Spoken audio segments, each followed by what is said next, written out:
محمود انتہائی حیرت کے عالم میں پلکیں جھپکائے بغیر امیر سبکتگین کی طرف دیکھے جا رہا تھا۔ اس نے زندگی میں پہلی بار اپنے باپ کی گزشتہ روز و شب کی یہ اذیتناک داستان سنی تھی۔ بیٹے، امیر سبکتگین نے بے قرار ہو کر محمود کا چہرہ دونوں ہاتھوں میں لے لیا۔ میں نہیں چاہتا کہ غلامی کی وہ زنجیریں میرے پیروں سے نکل کر تمہارا تعاقب کرتی رہیں، اور پھر جب تم اپنے آپ سے غافل ہو جاؤ تو ذلت اور ناکامی کا وہی توق تمہاری گردن کو جکڑ لے۔ امیر سبکتگین کی آنکھوں سے مسلسل آنسو بہہ رہے تھے۔ فرزند، ہمارے بزرگوں کی ایک غلطی نے کئی صدیوں تک ہمیں خون کے آنسو رلایا ہے۔ اب خدا خدا کر کے اشکوں کا یہ سیلاب ٹھہرا ہے تو پھر تم ایک بھیانک غلطی کا شکار ہو رہے ہو۔ نگار خانم تمہارے لیے آزادی کا پیغام نہیں، وہ غلامی کی ایک ایسی زنجیر ہے جس پر ریشم کا غلاف چڑھا ہوا ہے۔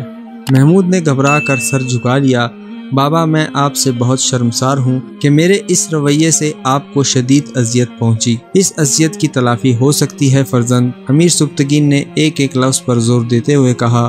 میں اس تلافی کے لیے انتہائی کوشش سے بھی گریز نہیں کروں گا، محمود نے رک رک کر کہا۔ اس کی زبان میں ہلکی ہلکی لڑکڑاہٹ تھی۔ تمہیں دو باتوں میں سے کسی ایک کا انتخاب کرنا ہوگا۔ امیر سبکتگین نے بیٹے کو آمادہ پا کر نہایت ہوشیاری سے اپنی دلی خواہش کا اظہار کیا۔ ماں باپ کی رضا یا نگار خانم کی قربت؟ میں آپ دونوں کی ذات پر دنیا کی کسی ہستی کو فوقیت نہیں دے سکتا، محمود نے کسی تردد کے بغیر کہا۔ یہ اس کی دل کی آواز تھی، اس لیے وہ بے جھجک ہو کر بول رہا تھا۔ پھر تمہیں یہ اقرار بھی کرنا ہوگا کہ تم نگار خانم سے شادی نہیں کرو گے، چاہے میں اس دنیا میں رہوں یا نہ رہوں۔ امیر سبکتگین نے محمود پر سخت ترین شرط عائد کرتے ہوئے کہا۔ یہ شرط میری موت کے بعد بھی ساکت نہیں ہوگی۔ یہ ایک مشکل ترین مرحلہ تھا۔ محمود شدید ذہنی کشمکش کا شکار نظر آ رہا تھا۔ وہ وقتی طور پر نگار خانم کی قربت سے دستبردار ہونے کے لیے تیار تھا، مگر امیر سبکتگین نے جو شرط عائد کی تھی وہ تو مستقل جدائی کی ایک سنگین دیوار تھی جسے کسی طرح بھی مسمار نہیں کیا جا سکتا تھا۔ محمود گہری سوچ میں ڈوب گیا۔ دراصل سلطنت غزنی کا ولی عہد ایک معاملے میں کشمکش کا شکار تھا۔ بچپن میں چیچک کے خوفناک مرض نے اس کے چہرے کو بگاڑ کر رکھ دیا تھا۔ وہ جب بھی آئینہ دیکھتا تھا تو اسے اپنی اس کمزوری کا شدت سے احساس ہوتا۔ دوسرے نوجوانوں کی طرح محمود کی بھی یہ خواہش تھی کہ کوئی حسین ترین دوشیزہ اس سے محبت کرے۔ یہی وجہ تھی کہ جب نگار خانم کی آنکھوں میں محبت کا عکس نظر آیا تو محمود کے اس بے قرار جذبے کو سکون ملنے لگا، اور پھر وہ خود بھی نگار خانم کی سحرکاری شخصیت کا اسیر ہوتا چلا گیا۔ اس کے وہم و گمان میں بھی یہ نہ تھا کہ اچانک پردے کے پیچھے سے امیر سبکتگین کا آہنی ہاتھ نمودار ہوگا اور چند لمحے میں اس کی محبت کا گلا گھونٹ دیا جائے گا۔ ایسا لگتا ہے کہ تم اپنے ماں باپ کے ساتھ مخلص نہیں ہو، امیر سبکتگین نے محمود کو خاموش پا کر کہا۔ باپ کی اونچی آواز سن کر محمود تصورات کی دنیا سے باہر نکل آیا۔ امیر معظم نے میرے خلوص کی بہت کم قیمت لگائی۔ محمود کے دل کا کرب پورے چہرے پر پھیل گیا تھا۔ تمہارے چہرے کا رنگ اور تذبذب کی یہ کیفیت چیخ چیخ کر کہہ رہی ہے کہ تمہیں فیصلہ کرنے میں دشواری ہو رہی ہے۔ امیر سبکتگین کے لہجے میں کسی قدر تلخی شامل تھی۔ حضرت نظام شاہ نے نگار خانم کے کردار پر خود ہی گواہی دی ہے کہ مگر آپ ایک ایسے شخص کی گواہی کو بھی تسلیم نہیں کرتے جو اپنے کردار میں سورج کی طرح روشن ہے۔ محمود نے امیر سبکتگین کے سوال کا جواب دینے کے بجائے ایک نیا سوال کر دیا۔ یہ نظام شاہ کی عظیم شخصیت کا ہی اثر ہے کہ میں نے اپنا فیصلہ بدل ڈالا۔ امیر غزنی کے لہجے میں تیزی کچھ اور نمایاں ہو گئی تھی، ورنہ ساری دنیا جانتی ہے کہ سبکتگین اپنے فیصلے تبدیل نہیں کرتا، مگر تم اس موقع پر نظام شاہ کی گواہی کو درمیان میں کیوں لائے؟ تمہیں تو بس ایک ہی فیصلہ کرنا ہے کہ نگار خانم سے مستقل جدائی یا ماں باپ کی قربت۔ امیر سبکتگین محمود کے دل کی حالت کو سمجھ رہا تھا، اس لیے اس نے سخت لہجہ اختیار کرتے ہوئے کہا۔ اگر میں اپنے ذہن سے ہمیشہ کے لیے نگار خانم کا تصور نکال دوں تو کیا آپ میرے اس عمل سے راضی ہو جائیں گے؟ محمود نے بڑی جرأت اور بے باکی کے ساتھ اپنے اصول پرست باپ سے سوال کیا۔ ہاں، اگر تم اس امتحان سے گزر گئے تو میں راضی ہو جاؤں گا، امیر سبکتگین نے ایک حکمران کے لہجے میں کہا۔ تو پھر آپ مجھ سے راضی ہو جائیں کہ میں نے اپنے دل کا خون کر کے آپ کی اطاعت اور فرمانبرداری کو نئی زندگی بخشی ہے۔ یہ کہتے کہتے محمود کے چہرے پر عجیب سی ویرانی برسنے لگی تھی۔ امیر سبکتگین بے اختیار آگے بڑھا اور محمود کی پیشانی پر بوسہ دیتے ہوئے بولا، مرحبا فرزند مرحبا۔ امیر غزنی کے لہجے سے ناقابل بیان خوشی کا اظہار ہو رہا تھا۔ مجھے تم سے یہی امید تھی اور اہل وفا کا یہی کردار ہوتا ہے۔ محمود نے جواب میں کچھ نہیں کہا اور خاموشی سے سر جھکائے باہر نکل گیا۔ نگار خانم نظام شاہ کے پاس پہنچی تو ظہر کی نماز ہو چکی تھی۔ ایک برقع پوش خاتون کو اپنے سامنے پا کر نظام شاہ حیرت زدہ رہ گئے تھے۔ خاتون تم کون ہو اور یہاں کیوں آئی ہو؟ کیا تم نہیں جانتی کہ میں ایک درویش بے سر و سامان ہوں اور میرے پاس اہل ضرورت کو دینے کے لیے کچھ بھی نہیں ہے؟ نظام شاہ کا یہی مزاج تھا کہ وہ عام لوگوں سے ملاقات نہیں کرتا تھا۔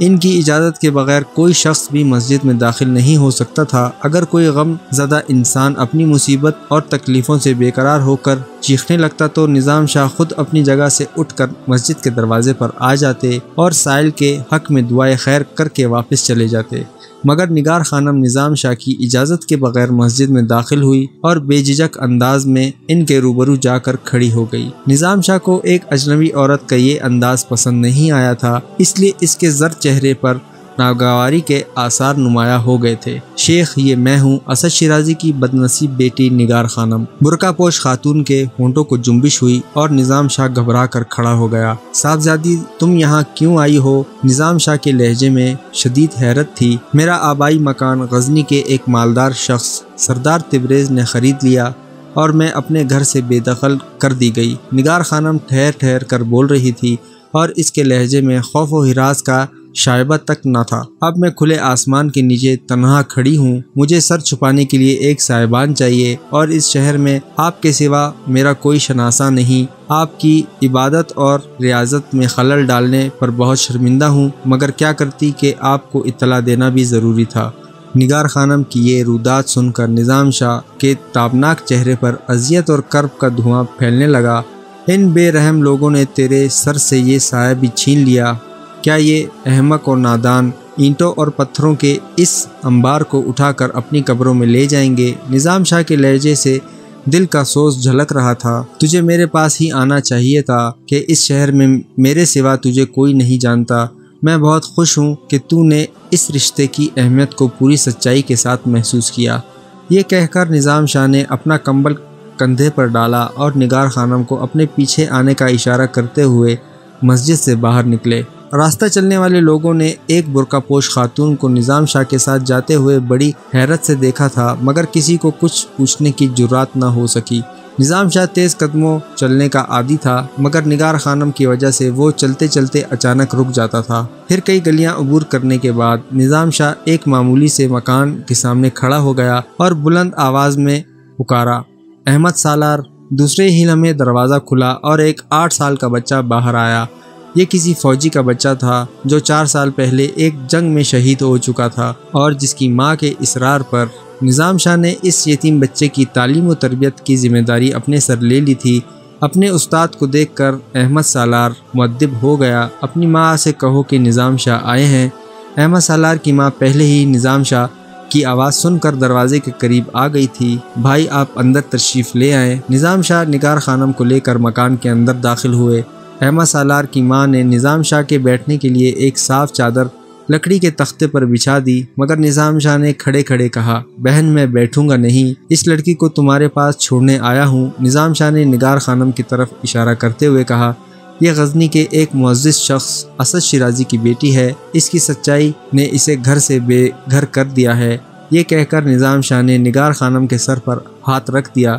میری کوئی بیوی نہیں، کوئی اولاد نہیں، مگر نگار خانم میری بیٹی ہے، اس کا خیال رکھنا۔ احمد سالار کی ماں نے آگے بڑھ کر نگار خانم کو گلے لگا لیا۔ یہ آپ کی طرح میری بھی بیٹی ہے، میں اس کی کفالت کا ذمہ دار ہوں۔ نظام شاہ نے احمد سالار کی ماں کو مخاطب کرتے ہوئے کہا، تمہیں کوئی تکلیف نہیں ہوگی، آپ کس کس کی ذمہ داری اٹھائیں گے؟ احمد سالار کی ماں تڑپ کر بولی، آپ میرے لیے اور میرے بچے کے لیے ساری رات مزدوری کرتے ہیں۔ ابھی اس بیوہ کی بات مکمل نہیں ہونے پائی تھی کہ نظام شاہ جھنجھلا کر تیز آواز میں بولے، چپ ہو جاؤ، کیوں مجھے رسوا کرتی ہو؟ کوئی کسی کی کفالت نہیں کر سکتا، اللہ ہی سب کا کفیل ہے۔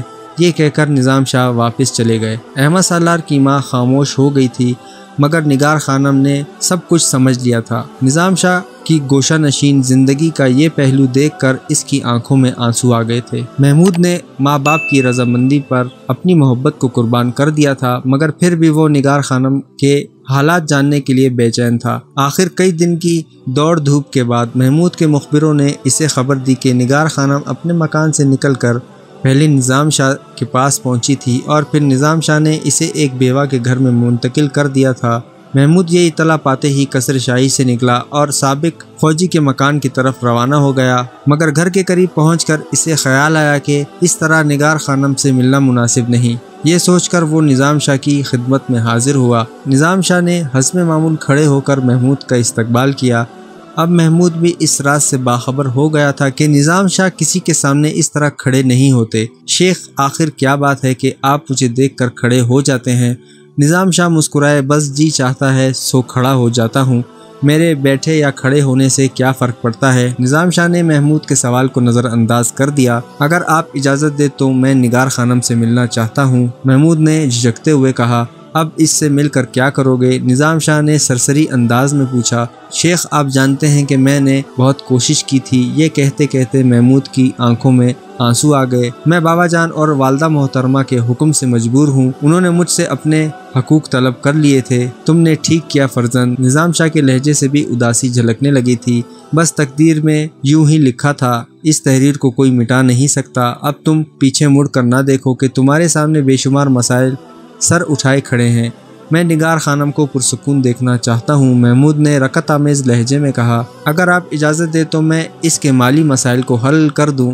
وہ کب تک ایک بیوہ عورت کے گھر پر بوجھ بنی رہے گی؟ تم اس سے مل سکتے ہو، یقیناً وہ ضرورت مند ہوگی، نظام شاہ نے آہستہ سے کہا اور دوبارہ اپنے کمبل پر بیٹھ گئے۔ محمود نے مسافے کے لیے ہاتھ بڑھایا اور پھر نظام شاہ کی دعائیں لے کر بیوہ عورت کے مکان کی طرف روانہ ہو گیا۔ مرحوم فوجی کی بیوہ نے ولی عہد سلطنت کو اپنے مکان کے دروازے پر کھڑا ہوا پایا تو وہ بہت پریشان نظر آنے لگی۔ صاحبزادے، آپ یہاں؟ بیوہ کے لہجے سے لکنت صاف نمایاں تھی۔ ہاں خاتون، میں نگار خانم سے کچھ ضروری گفتگو کرنا چاہتا ہوں، محمود نے نظریں جھکائے ہوئے کہا۔ میں حضرت نظام شاہ کی اجازت سے یہاں آیا ہوں۔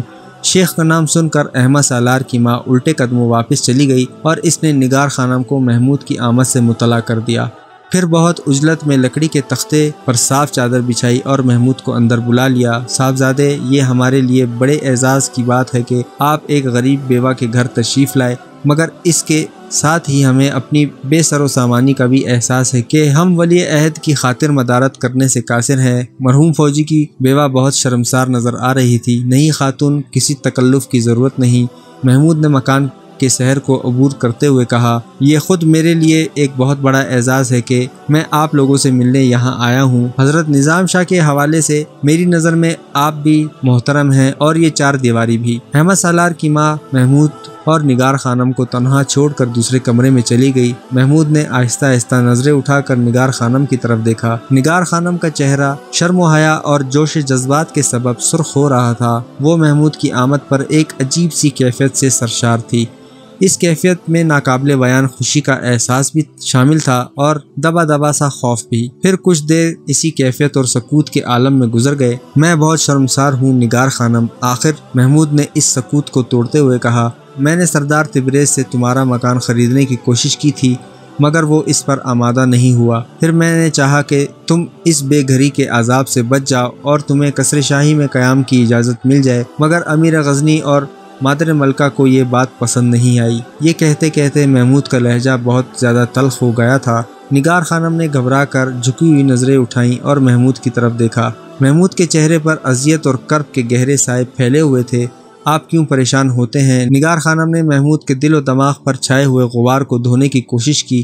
میری قسمت میں یہی لکھا تھا، مجھے کسی سے کوئی شکایت نہیں۔ آپ نہیں جانتی نگار خانم کہ مجھ پر کیا گزری ہے اور میں کس طرح مجبور کیا گیا ہوں۔ محمود کا لہجہ ناآسودہ جذبوں کی آگ میں سلگ رہا تھا۔ میں دنیا کی ہر رسم سے بغاوت کر سکتا ہوں، مگر اپنے پیروں میں پڑی ہوئی ماں باپ کے حقوق کی زنجیر کو نہیں توڑ سکتا۔ میں جانتا ہوں کہ ان مجبوریوں نے میری شخصیت کو دھندلا کر دیا ہے، مگر تم اتنا ضرور سمجھ لو کہ وقت کے اس فیصلے میں میری ذاتی مرضی شامل نہیں ہے۔ یہ کہتے کہتے محمود کی آواز لڑکھڑانے لگی اور اس کی آنکھوں کے گوشے بھیگنے لگے۔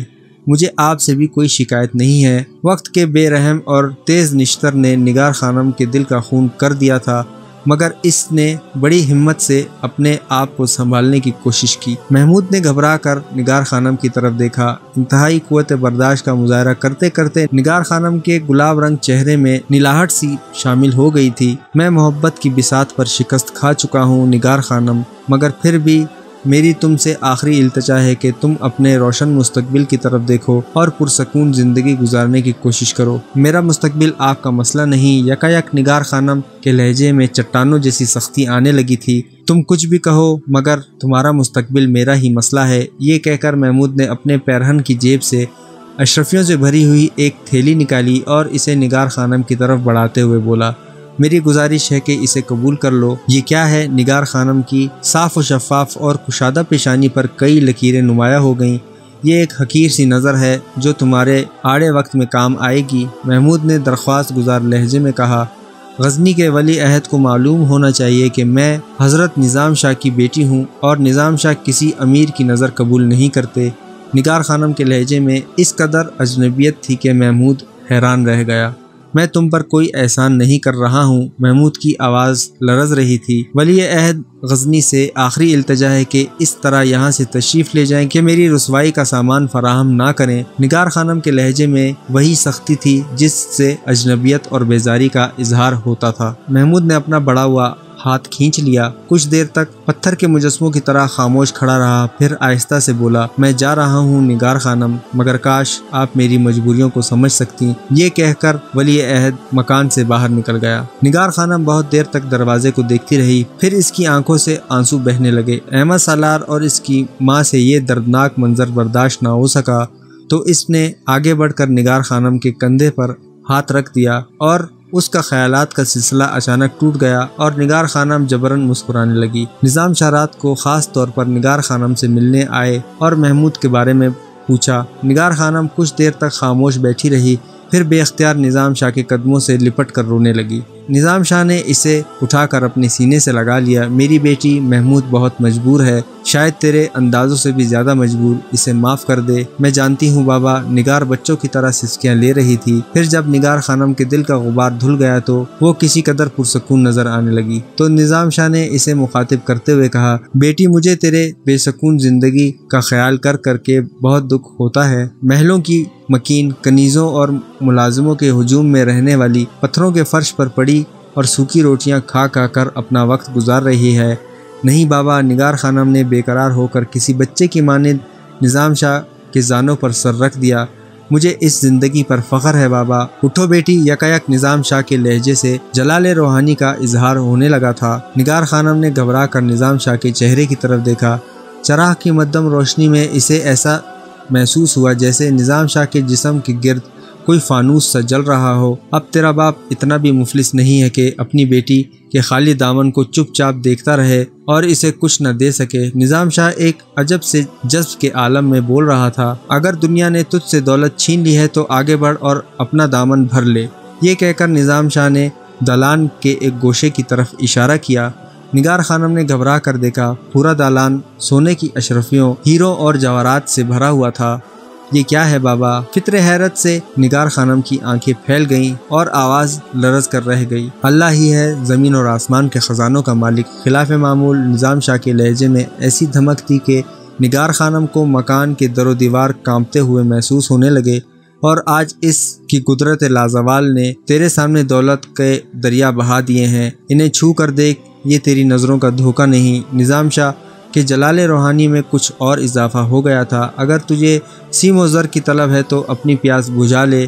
نہیں بابا، نگار خانم ایک بار پھر نظام شاہ کے قدموں سے لپٹ گئی، مجھے اب کسی شے کی طلب نہیں۔ بھر لے بیٹی، اپنا خالی دامن بھر لے، کہیں بعد میں تجھے شکایت نہ ہو کہ نظام شاہ کے ساتھ رہ کر تو بھوکی مر گئی۔ غزنی کا یہ مرد کلندر آج عجیب رنگت میں نظر آ رہا تھا۔ آپ دیکھ لیجئے گا بابا کہ کبھی حرف شکایت زبان پر نہیں لاؤں گی۔ نگار خانم بچوں کی طرح مچل گئی، پھر کیا چاہتی ہے صاف صاف کہہ دے۔ نظام شاہ نے بڑی محبت سے نگار خانم کے سر پر ہاتھ پھیرتے ہوئے کہا، بس مجھے اپنے قدموں سے جدا نہ کیجیے گا۔ نگار خانم اچانک رونے لگی۔ ڈرتی ہوں کہ کہیں میری کوئی لغزش مجھے آپ سے دور نہ کر دے۔ بیٹی ہے تو میری بیٹی ہی رہے گی۔ یکایک نظام شاہ کی آواز سے بھی رخت جھلکنے لگی تھی۔ درویش کسی سے رشتہ جوڑتا ہے تو پھر توڑتا نہیں، فقیر کے یہاں جو ایک بار آ گیا سو آ گیا۔ یہ کہہ کر نظام شاہ کچھ دیر کے لیے خاموش ہو گئے، پھر دعا کرنے لگے، اے اللہ، یہ میری بیٹی نگار خانم ہے، اس سے میرا کوئی خونی رشتہ نہیں، مگر تیری بندگی کا رشتہ سب رشتوں سے زیادہ معتبر ہے۔ اسے اپنی پناہ میں رکھ کہ تیری پناہ کے سوا کوئی پناہ نہیں۔ اسے علم اور صبر دے کہ انسان بہت جاہل ہے، جلد باز اور ناشکرا ہے۔ اسے چاہے تو مسائل کی دھوپ میں جلا دے، لیکن دوزخ کی آگ سے بچا لے کہ ہم تیرے قہر کے متحمل نہیں ہو سکتے۔ تو اول اور آخر رحمت ہے، اور ہمیں اپنی رحمت کے سائے سے جدا نہ کر کے یہ جدائی انسان کے لیے ہلاکت ابدی ہے۔ نظام شاہ کی دعا اس قدر اثر انگیز تھی کہ نگار خانم کے ساتھ کمسن بچہ احمد سالار اور اس کی ماں بھی دیر تک روتے رہے۔ پھر نظام شاہ اپنے معمول کے مطابق مزدوری کرنے چلا گیا۔ وہ رات کے اندھیرے میں غزنی کے تاجروں کا سامان اونٹوں اور گھوڑوں پر لادا کرتا تھا، اور اس کام کی جو اجرت ملتی تھی اسے مرحوم فوجی کی بیوہ کے حوالے کر دیا کرتا تھا، تاکہ وہ اپنے اور اپنے یتیم بچے کا پیٹ پال سکے۔ اب نگار خانم کی اضافی ذمہ داری بھی شامل ہو گئی تھی، اس لیے وہ سر شام ہی مزدوری کی تلاش میں نکل کھڑا ہوتا تھا۔ غزنی کے سابق امیر ابو اسحاق نے اپنے پیچھے ایک لڑکی چھوڑی تھی جو اب تک غیر شادی شدہ زندگی گزار رہی تھی۔ اہل خاندان کو لڑکی کی بڑھتی ہوئی عمر کا شدت سے احساس تھا، مگر ابھی تک کوئی مناسب رشتہ نہیں مل سکا تھا۔ اسی دوران غزنی کے تمام امراء نے مل کر یہ طے کیا کہ امیر ابو اسحاق کی بیٹی کی شادی امیر سبکتگین سے کر دی جائے۔ اس طرح خاندانی معیار کی روایت بھی برقرار رہے گی اور امیر سبکتگین بھی سیاسی طور پر پہلے سے زیادہ مستحکم ہو جائے گا۔ پھر یہ شادی ہو گئی، اور اسی ہنگامے کے دوران سردار تبریز نے سبکتگین کے سامنے اپنی دلی خواہش کا اظہار کرتے ہوئے کہا، امیر، میں اپنے دل سے مجبور ہوں، مگر ایک دوست ہونے کی حیثیت سے تمہارا فرض ہے کہ تم مجھے اس اذیت سے نجات دلا دو۔ سردار تبریز کا لہجہ بہت شکستہ تھا۔ میں نگار خانم سے شادی کرنا چاہتا ہوں۔ امیر سبکتگین سردار تبریز کی بات سن کر حیران رہ گیا۔ میں اس سلسلے میں تمہاری کیا مدد کر سکتا ہوں؟ امیر غزنی پریشان نظر آ رہا تھا۔ تم نگار خانم کو مجھ سے شادی کرنے پر مجبور کر سکتے ہو؟ سردار تبریز نے بڑی بے حسی اور خود غرضی کا مظاہرہ کرتے ہوئے کہا، میں اسے مجبور نہیں کر سکتا، مگر تمہاری بات سن کر اس پہلو پر غور ضرور کر رہا ہوں کہ نگار خانم کی شادی جلد از جلد ہو جانی چاہیے۔ امیر سبکتگین نے کچھ سوچتے ہوئے کہا، اس طرح مجھے ایک بڑے خطرے سے نجات مل جائے گی۔ نگار خانم کے سلسلے میں سردار تبریز نے سبکتگین کو نئی راہ دکھائی تھی۔ امیر غزنی خود بھی چاہتا تھا کہ کسی طرح نگار خانم کی شادی ہو جائے اور وہ اندیشے ہمیشہ کے لیے دم توڑ دیں جو کبھی کبھار اس کے ذہن کو پریشان کر دیا کرتے تھے۔ اگرچہ محمود نے انتہائی فرمانبرداری کا مظاہرہ کیا تھا، لیکن سبکتگین کے جاسوسوں نے اسے یہ خبر بھی پہنچا دی تھی کہ ولی عہد نے نگار خانم سے ملنے کی کوشش کی تھی۔ امیر غزنی چاہتا تھا کہ وہ اس سلسلے میں بیٹے سے باز پرس کرے، مگر پھر یہ سوچ کر خاموش ہو گیا کہ نوجوان اولاد کو بار بار جھڑکنا مناسب نہیں ہوتا۔ اس طرح خواہ مخواہ انسانی نفس میں سرکشی پیدا ہوتی ہے، اور پھر یہی سرکشی آگے بڑھ کر بغاوت کی شکل اختیار کر لیتی ہے۔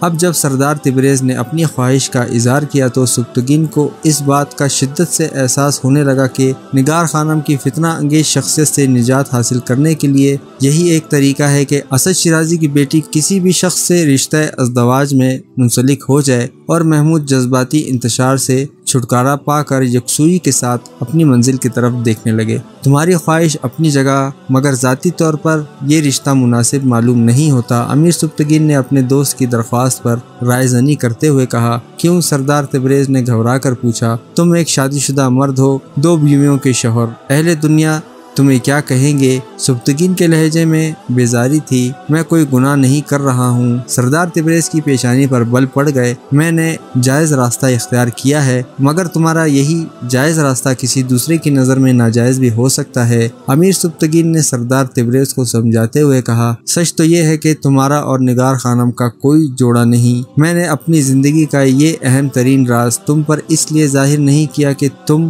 مجھے نصیحتیں سناؤ۔ سردار تبریز کے لہجے سے تلخی جھلکنے لگی تھی۔ تم صرف دوست ہو اور دوستی کا حق ادا کرو۔ تم بھول رہے ہو تبریز کہ میں تمہارا دوست ہونے کے ساتھ ساتھ غزنی کا امیر بھی ہوں۔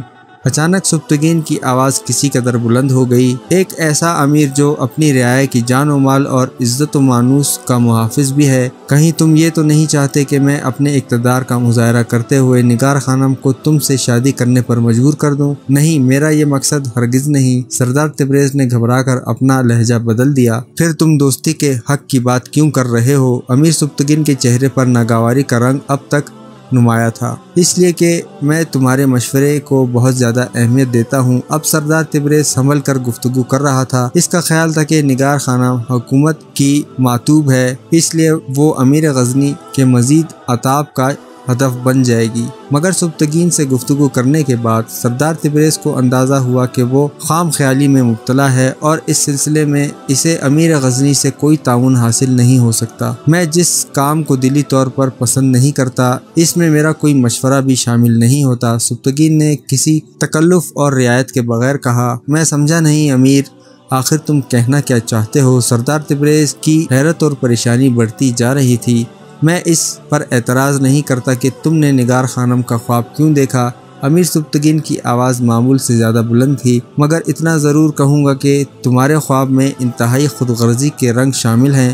اگر تم میرا مشورہ ہی چاہتے ہو تو ان رنگوں کو بجھا دو اور اپنے سینے سے نگار خانم کی خواہش کے نقوش کھرچ ڈالو۔ امیر، اب اس کا وقت گزر گیا۔ سردار تبریز کے لہجے میں بڑی شکستگی تھی۔ میں چاہتا ہوں کہ تم اس سلسلے میں نظام شاہ سے گفتگو کرو کہ نگار خانم اب اسی بھوکے فقیر کی نگرانی میں رہ رہی ہے۔ میرا خیال ہے کہ نگار خانم نظام شاہ کی بات مان لے گی اور نظام شاہ سونے یا چاندی کے سکوں سے بہل جائے گا۔ سردار تبریز کی تاجرانہ گفتگو سن کر امیر سبکتگین کو شدید اذیت پہنچی۔ سردار تبریز، کیا تم واقعتاً نظام شاہ کے روحانی مقام سے بے خبر ہو یا پھر دولت کے نشے نے تمہاری آنکھوں کو دھندلا کر دیا ہے؟ میں نظام شاہ کو ایک ایسا آدمی سمجھتا ہوں جو دنیا کی آسائشوں سے محروم ہونے کے بعد کسی مسجد یا کسی جنگل یا کسی غار کے ایک سنسان گوشے میں سمٹ جاتا ہے تاکہ دنیا والے اسے اللہ کا مقرب بندہ سمجھیں اور پھر اپنی عقیدتوں کا اظہار کرنے کے لیے نظر و نیاز کے بہانے اس کے قدموں میں قیمتی تحائف کا انبار لگا دیں۔ یہی ایک فقیر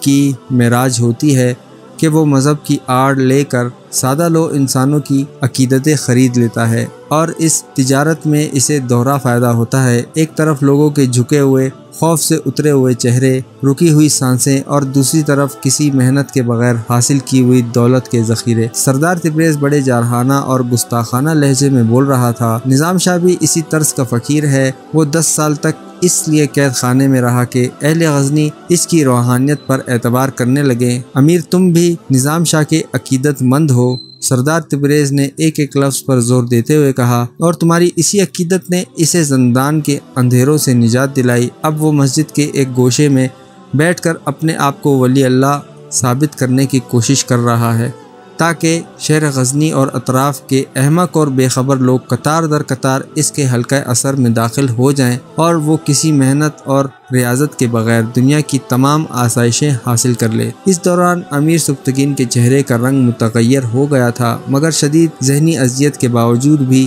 اس کے ہونٹوں کو جنبش نہیں ہوئی تھی۔ پھر جب سردار تبریز خاموش ہو گیا تو امیر سبکتگین نے اس سے پوچھا، کیا تم اپنی بات مکمل کر چکے؟ حاکم غزنی کا لہجہ انتہائی تلخ اور ناگوار تھا۔ امیر، صرف تمہاری اندھی عقیدت نے نظام شاہ کو نظام شاہ بنایا ہے، ورنہ وہ ایک معمولی سا فقیر ہے جس کے پاس نہ کوئی کرامت ہے اور نہ روحانیت کی کوئی زندہ نشانی۔ سردار تبریز کے لہجے میں وہی جاریت اور گستاخی پوشیدہ تھی۔ اگر تم اجازت دو تو میں تمہیں یہ منظر بھی دکھا دوں کہ نظام شاہ کو کتنی آسانی سے خریدا جا سکتا ہے۔ غصے کو برداشت کرتے کرتے سبکتگین کا برا حال ہو گیا تھا۔ پھر جب امیر غزنی کی قوت برداشت جواب دے گئی تو وہ اپنے مالدار دوست سے مخاطب ہوا، سردار تبریز، آج تم نے مجھے بہت مایوس کیا ہے۔ میں سوچ بھی نہیں سکتا تھا کہ دولت کی فراوانی تمہیں اس قدر سفاک اور خود غرض بنا دے گی کہ تم ایک طرف نگار خانم کی مجبوریوں سے فائدہ اٹھانے کی کوشش کر رہے ہو اور دوسری طرف ایک مرد خدا کی ذات میں بدترین عیب تلاش کر رہے ہو۔ یکایک سبکتگین کا کا لہجہ انتہائی غضبناک ہو گیا تھا۔ سردار تبریز خود بھی غزنی کے بااثر لوگوں میں شامل تھا اور تمام عمرہ سے اس کے گہرے مراسم تھے، اس لیے وہ سبکتگین کے بگڑے ہوئے لہجے سے زیادہ متاثر نہیں ہوا۔ امیر، آخر تم یہ کیوں چاہتے ہو کہ میں بھی تمہاری آنکھوں سے نظام شاہ کو دیکھوں؟ میں نے جو کچھ محسوس کیا اسے بڑی سچائی سے بیان کر دیا۔ میری نظر میں وہ ایک معمولی انسان ہے، اگر اسے تمہاری پشت پناہی حاصل نہ ہوتی تو اس پر غزنی کی زمین تنگ ہو جاتی۔ سردار تبریز کے لہجے سے اب تک اسی رعونت اور تکبر کا اظہار ہو رہا تھا۔ تم ایک خوفناک گمراہی میں مبتلا ہو سردار تبریز، امیر سبکتگین نے بھی انتہائی تند و تیز لہجے میں اپنے دوست کو مخاطب کرتے ہوئے کہا۔ میری یہ عقیدت نظام شاہ کے کسی کام نہیں آئے گی، مگر ان کی ذات گرامی اہل غزنی کے لیے بے شمار برکتوں کا باعث ہے۔ تم اس کا اندازہ نہیں کر سکتے کہ اللہ نے تمہیں بے پناہ دولت بخشی، لیکن اس کے ساتھ ہی تم سے تمہاری بصارت چھین لی، اس لیے تم روشن آنکھ رکھتے ہوئے بھی اندھوں کی طرح ٹھوکریں کھاتے پھرتے ہو۔ سردار تبریز جواباً کچھ کہنا چاہتا تھا، مگر امیر غزنی نے اسے ہاتھ کا اشارہ کرتے ہوئے روک دیا۔ اب میری ایک ہی خواہش ہے کہ تم یہاں سے چلے جاؤ اور اپنی بے پناہ دولت کے سہارے سے نظام شاہ کو خرید لو، جس کی قیمت تمہارے بقول چند سکوں سے زیادہ نہیں۔ امیر سبکتگین کا لہجہ نہایت تحقیر آمیز تھا، اور یاد رکھنا اگر تم ایسا نہ کر سکو تو آئندہ مجھے اپنی صورت بھی نہ دکھانا۔ سردار تبریز شدید غصے کی حالت میں اٹھ کر کھڑا ہو گیا۔ امیر، تم غزنی کی گلیوں میں بھیک مانگنے والے ایک کمبل پوش کے لیے دوستی کے مقدس رشتے کو بدنام کر رہے ہو۔ اچانک سردار تبریز کا لہجہ بھی بہت زیادہ تلخ ہو گیا تھا۔ بھکاری نظام شاہ نہیں تم ہو۔ جواب میں امیر سبکتگین کے ہونٹوں سے بھی آگ برسنے لگی۔ اور جب تم نے دوستی کو مقدس رشتے کا نام دیا ہے تو غور سے سن لو کہ یہ تقدس اس وقت تک برقرار رہ سکتا ہے جب تک کوئی آدمی انسانیت کے دائرے میں رہے، مگر میں دیکھ رہا ہوں کہ تم نے انسانیت کی چادر اتار کر پھینک دی ہے۔ مجھے اپنی کم نظری پر بہت دکھ ہے سردار تبریز کہ میں نے تمہارے چہرے کا یہ رخ کیوں نہیں دیکھا۔ جوش جذبات میں امیر سبکتگین بھی کھڑا ہو گیا تھا۔ آئندہ یاد رکھنا کہ میں نظام شاہ کی توہین برداشت نہیں کر سکتا۔ تم میرے تعاون کا یہ صلہ دے رہے ہو امیر۔ سردار تبریز کی برہمی بھی نقطۂ عروج پر تھی۔ وہ وقت یاد کرو جب میں نے پری تگین کے مقابلے میں تمہاری کھلی ہوئی حمایت کی تھی۔ میں نے تمہاری اس محبت کو فراموش نہیں کیا ہے۔ امیر سبکتگین کا لہجہ کسی قدر نرم ہو گیا تھا، مگر اس کا یہ مطلب ہرگز نہیں کہ تم میری محبوب شخصیت کو غزنی کی گلیوں کا بھکاری کہہ کر پکارو۔ اگر کوئی شخص یہ چاہتا ہے کہ میں اس کی عزت کروں تو اسے پہلے نظام شاہ کا احترام کرنا ہوگا۔ امیر، بات ختم ہو گئی، سردار تبریز نے پیشانی پر بل ڈالتے ہوئے کہا۔ اب آڑے وقت میں تم اس گداگر کو پکارنا، میں جا رہا ہوں اور برسوں پرانی دوستی کے رشتے کو ختم کر کے جا رہا ہوں۔ یہ کہہ کر سردار تبریز جانے کے لیے مڑا۔ ٹھہرو تبریز، سبکتگین نے پورے جاہ جلال کے ساتھ پکارا۔ اگر تم یہ سمجھتے ہو کہ میں تمہاری حمایت کے سبب تخت نشین ہوا ہوں تو ایک بار پھر اپنی تمام تر طاقت استعمال کرو اور میرے قدموں کے نیچے سے اس تخت کو کھینچ لو۔ سردار تبریز نے مڑ کر امیر غزنی کی طرف دیکھا۔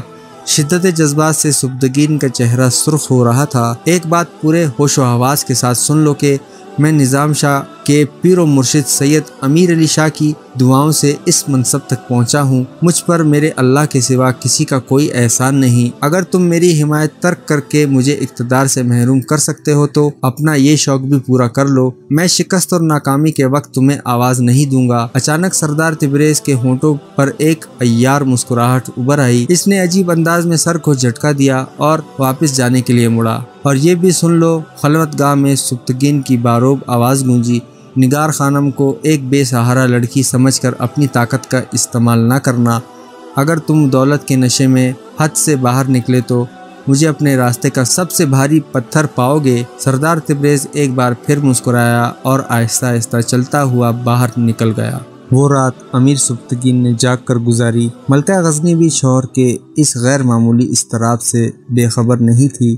آخر اس نے ولی غزنی کو مخاطب کرتے ہوئے کہا، امیر معظم، یہ انصاف نہیں کہ آپ ذاتی غموں میں اپنی بیوی کو شریک نہ کریں۔ ملکہ غزنی کے لہجے سے شدید محبت اور غم گساری کا اظہار ہو رہا تھا۔ اگر آپ زندگی کے معرکے میں اسی طرح تنہا لڑتے رہے تو پھر میرا وجود ہی بیکار ہے۔ میں وہ روایتی عورت نہیں جو حرم سرا کی ریشمی پردوں کے پیچھے چپ چاپ بیٹھی اپنے شوہر کو اذیت اور کرب کی آگ میں جلتا ہوا دیکھتی رہوں؟ امیر سبکتگین مسکرایا، مگر اس کی مسکراہٹ بے جا سی تھی۔ میں باہر کے جھگڑوں سے گھر کے اندر کا سکون غارت نہیں کرنا چاہتا۔ سبکتگین نے بات کو ٹالنا چاہا، مگر ملکہ غزنی کا اصرار بڑھتا رہا، یہاں تک کہ امیر اپنے اور سردار کے درمیان ہونے والے جھگڑے کی تفصیلات بتانے پر مجبور ہو گیا۔ سردار تبریز دوستی کی آڑ میں مجھ پر ناجائز دباؤ ڈال رہا تھا۔ امیر سبکتگین کے لہجے میں بڑا کرب تھا، وہ بار بار مجھے اپنی حمایت کا طعنہ دے رہا تھا۔ اس کی بات سن کر ایسا محسوس ہوا جیسے یہ حکومت مجھے بھیک میں دی گئی ہے۔ سبکتگین نے ملکہ غزنی کی طرف دیکھتے ہوئے کہا، اب تم ہی کہو کہ میں شیخ کی برائی کس طرح سنوں اور ایک مجبور لڑکی کو اس کے حوالے کیسے کر دوں؟ آپ کے دونوں فیصلے درست ہیں امیر، ملکہ غزنی نے انتہائی محبت آمیز لہجے میں کہا۔ نظام شاہ کی عزت اور توقیر بھی ہمارے فرائض میں شامل ہے اور ایک بے سہارا لڑکی کی حفاظت بھی۔ آپ سردار تبریز کو اس کے حال پر چھوڑ دیں۔ مجھے اندازہ نہیں تھا کہ آپ کا دوست اتنی پستیوں میں بھی اتر سکتا ہے۔ مجھے اپنی کم نظری پر خود بھی افسوس ہے۔ امیر سبکتگین بہت شرمسار نظر آ رہا تھا۔ خیر، افسوس کا وقت گزر گیا۔ ملکہ غزنی نے شوہر کو تسلی دیتے ہوئے کہا، ماضی کا ماتم چھوڑیں اور حال اور مستقبل پر نظر کیجیے۔ جب سردار تبریز رخصت ہوا تو اس کے تیور بہت خراب تھے۔ امیر سبکتگین نے تشویشناک لہجے میں کہا، مجھے اس کی مسکراہٹ میں ایک دھمکی پوشیدہ نظر آئی تھی، تو کیا آپ اس سے خوفزدہ ہیں؟ ملکہ غزنی نے پریشان ہو کر پوچھا۔ میں سردار تبریز سے خوفزدہ نہیں، مگر اس وار کے متعلق ضرور سوچ رہا ہوں جو میری پشت پر کیا جائے گا۔ امیر سبکتگین نے اپنے خواب گاہ میں ٹہلتے ہوئے کہا، اور مجھے اس مجبور لڑکی کی فکر بھی ستا رہی ہے جو بہت زیادہ کمزور اور تنہا ہے۔ میں ڈرتا ہوں کہ کہیں سردار تبریز میری بے خبری کے عالم میں اپنی کمینگی کا کوئی مظاہرہ نہ کر دے۔ اس کی ہوسناک فطرت نے نگار خانم سے شادی کرنے کو اپنی انا کا مسئلہ بنا لیا ہے۔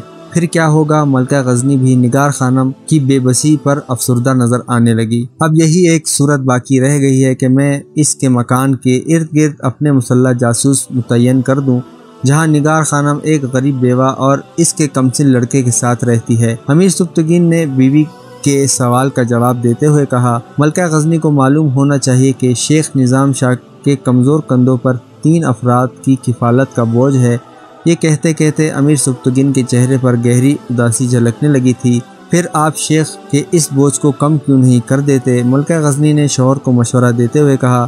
کاش یہ ممکن ہوتا، امیر سبکتگین نے اپنے دونوں ہاتھوں کو ملتے ہوئے کہا۔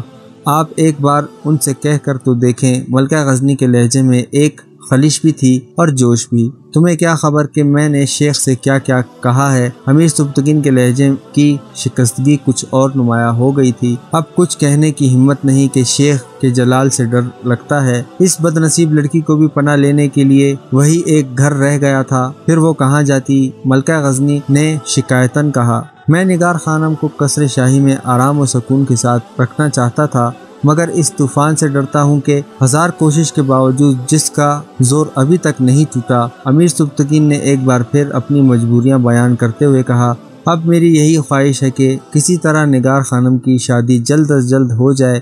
پہلے صرف محمود کی طرف سے ایک اندیشہ پریشان کرتا تھا، اب سردار تبریز کا فتنہ بھی اٹھ کر کھڑا ہو گیا۔ یہ کہہ کر امیر سبکتگین نے محمود کو بھی خلوت میں طلب کر لیا۔ پھر بیٹے کو تمام صورتحال سے آگاہ کرنے کے بعد امیر غزنی نے کہا، فرزند، میں تمہاری ذہانت کا قائل ہو گیا ہوں کہ تم نے مجھ سے پہلے سردار تبریز کی بدنیتی کا اندازہ لگا لیا تھا۔ میں نہیں چاہتا کہ میرا منصوبہ قصر شاہی کی حدود سے نکل کر سردار تبریز کے حلقوں تک پہنچے۔ اب مجھے اپنے گرد کئی سنگین خطرات کا احساس ہونے لگا ہے، اس لیے تم بڑی رازداری کے ساتھ اپنے کچھ معتبر سپاہیوں کو سادہ لباسوں میں نگار خانم کی حفاظت پر متعین کر دو اور انہیں حکم دے دو کہ اس مکان کے قریب پائے جانے والے ہر مشکوک شخص کو فوری طور پر گرفتار کر لیں، اور اگر سردار تبریز کے آدمی حملہ آور ہوں یا مزاحمت کی کوشش کریں تو انہیں بے دریغ قتل کر دیا جائے۔ باپ کی زبانی یہ نیا انکشاف سن کر محمود کا خون کھول اٹھا تھا اور اس کے چہرے کی حالت متغیر ہو گئی تھی۔ امیر سبکتگین نے ایک لمحے میں بیٹے کی بگڑتی ہوئی کیفیت کو محسوس کر لیا تھا،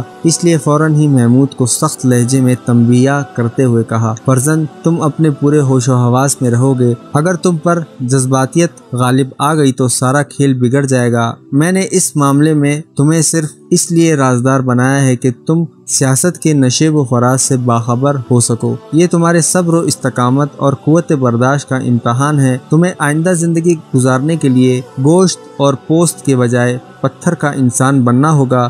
سردار تبریز ایک انتہائی سرد مزاج انسان ہے، اس لیے تمہیں بھی اپنے اعصاب کو برف بنانا ہوگا۔ اگر تم شعلے کی طرح بھڑکے تو دشمن موج آب بن کر تمہیں بجھانے کی کوشش کریں گے۔ میں امیر معظم کی ہدایت پر عمل پیرا ہونے کی کوشش کروں گا، محمود نے سر جھکاتے ہوئے کہا، اور سپہ سالار ابو مسلم کی حرکات و سکنات پر بھی کڑی نظر رکھنا کہ وہ سردار تبریز کا بہت گہرا دوست ہے۔ امیر سبکتگین نے محمود کو نیا حکم دیتے ہوئے کہا، میں کسی شک کی بنیاد پر کوئی فیصلہ نہیں کرنا چاہتا۔ مجھے کچھ دن انتظار کرنا ہوگا کہ سردار تبریز اپنے خول سے باہر آ جائے۔ ابھی میرا حسن و ظن قائم ہے اور میں ابھی تک اس خود غرض انسان کو اپنا دوست ہی سمجھتا ہوں۔ محمود کے دل پر قیامت سے گزر گئی تھی، بار بار اس کے سینے میں نفرت اور غضب کا طوفان اٹھ رہا تھا۔ باپ کی سخت ہدایت غصے کی اس آگ کو راکھ بنا دیتی۔ محمود نے کئی مرتبہ تنہائی میں اپنی شمشیر کو بے نیام کیا اور غائبانہ طور پر سردار تبریز کو مخاطب کرتے ہوئے کہا، کاش والد محترم مجھے اپنے حکم کی قید سے آزاد کر دیں اور پھر میں تیرے ہی خون سے تیری اس مجرمانہ خواہش کو دھو ڈالوں۔ محمود کے اندر ابھی وہ عشق زندہ تھا جسے بظاہر اخلاقی مجبوریوں نے سرخ کفن پہنا دیا تھا۔ بہت دیر تک محمود اپنے آپ سے الجھتا رہا۔ کئی بار اس کے جی میں آئی کہ وہ نگار خانم سے مل کر کہے، میں اپنے عہد کا پابند سہی مگر تو اس دنیا میں تنہا نہیں ہے۔ میں تیری طرف اٹھنے والی ہر میلی آنکھوں کو نوچ ڈالوں گا اور تیری طرف بڑھنے والے ہر غلیظ ہاتھ کو کاٹ ڈالوں گا، مگر میری زندگی میں تیری آبرو پر کوئی داغ نہیں لگے گا۔ محمود بہت دیر تک خود کلامی کے انداز میں بولتا رہا، پھر اسے نگار خانم کے آخری الفاظ یاد آئے، ولی عہد یہاں سے تشریف لے جائیں، میری رسوائی کا سامان فراہم نہ کریں۔ نگار خانم کے الفاظ کی بازگشت سنائی دی تو محمود کے بڑھے ہوئے قدم رک گئے، دل کی دھڑکنیں بڑھ گئیں۔ پھر اسی کیفیت کے دوران محمود کی سماعت میں امیر غزنی کے الفاظ گونجنے لگے، فرزند تمہیں اپنے اعصاب کو برف بنانا ہوگا۔ صورتحال کی سنگینی نے محمود کو سنبھلنے پر مجبور کر دیا۔ پھر اس نے بہت غور و فکر کے بعد 10 بہتر شمشیر زنوں کا انتخاب کیا اور انہیں تفصیلی ہدایت دے کر نگار خانم کے مکان کی طرف روانہ کر دیا۔ محمود بھی رات کے وقت بھیس بدل کر اپنے جاسوسوں سے ملا کرتا تھا، مگر ابھی تک سردار تبریز کی طرف سے کسی قسم کی کارروائی کا آغاز نہیں ہوا تھا۔ سردار تبریز نے امیر سبکتگین کے پاس آنا جانا ترک کر دیا تھا۔ ولی غزنی کو اس کے طرز عمل سے شدید اذیت پہنچی تھی۔ وہ اکثر ملکہ غزنی سے کہتا تھا، سردار تبریز نے دوستی کو ہوس پر قربان کر دیا۔ ملکہ غزنی شوہر کو تسلی دیتے ہوئے کہتی، لوگوں کے جانے کا غم نہ کریں کہ وہ جانے ہی کے لیے آتے ہیں۔ برسوں کی رفاقت تھی، چند دنوں میں کیسے بھول جاؤں۔ سبکتگین کو ماضی کے کچھ مناظر شدت سے یاد آ رہے تھے۔ وہ جو دوستی کو مقدس رشتے کا نام دیتا تھا، کوئی اس سے پوچھے کہ وہ رشتہ کہاں گیا اور کس نے اس رشتے کو اشیاء ضرورت کی طرح بازار میں نیلام کر دیا۔ امیر معظم اس تکلیف دہ ذکر کو چھوڑیں اور خدا کا شکر ادا کیجیے کہ آپ کا یہ دوست بہت جلد بے نقاب ہو گیا۔ ملکہ غزنی نے انتہائی غم گسار لہجے میں کہا، ہاں اللہ جو کرتا ہے بہتر کرتا ہے۔ سبکتگین نے اپنے کمرے میں آویزاں روشن فانوس کی طرف دیکھتے ہوئے کہا، اس ظاہری روشنی سے کچھ نہیں ہوتا جب تک کہ انسان کے اندر روشنی موجود نہ ہو۔ پھر کچھ دیر بعد خوابگاہ کی روشنی بجھا دی گئی اور سبکتگین گہری نیند سو گیا۔ اسی رات امیر غزنی نے سید امیر علی شاہ کو خواب میں دیکھا۔ سید امیر علی شاہ فرما رہے تھے، سبکتگین اللہ نے تیرے پیروں کی زنجیریں کاٹ دی مگر تو اپنے خالق کا شکر ادا نہیں کرتا، اب تو تیرے قدم آزاد ہیں۔ پھر تو غزنی سے نکل کر کیوں نہیں دیکھتا کہ بت پرست آپس میں کیا مشورہ کر رہے ہیں۔ اس کے ساتھ ہی امیر سبکتگین کی آنکھ کھل گئی اور اس نے گھبرا کر چاروں طرف دیکھا۔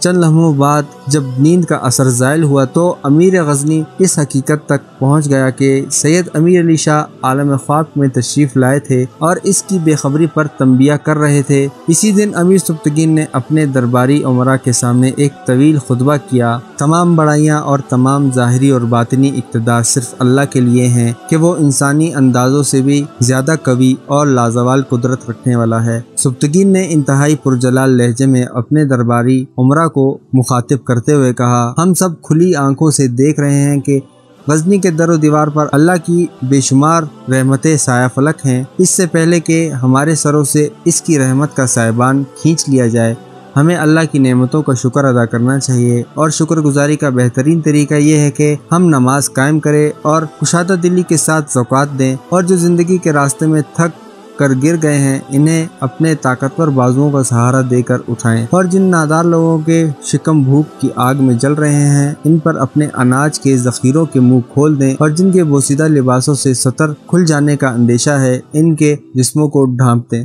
یہ کہہ کر امیر سبتگین چند لمحے کے لیے خاموش ہوا، پھر زیادہ بلند آواز میں کہنے لگا، اور جن لوگوں کو اللہ نے صاحب توفیق بنایا ہے ان پر لازم ہے کہ وہ جہاد کے راستے میں اپنی دولت سے میری معاونت کریں۔ افواج غزنی کو مزید ہتھیاروں کی ضرورت ہے، اور یہ ضرورت کثیر سرمایے کے بغیر پوری نہیں ہو سکتی۔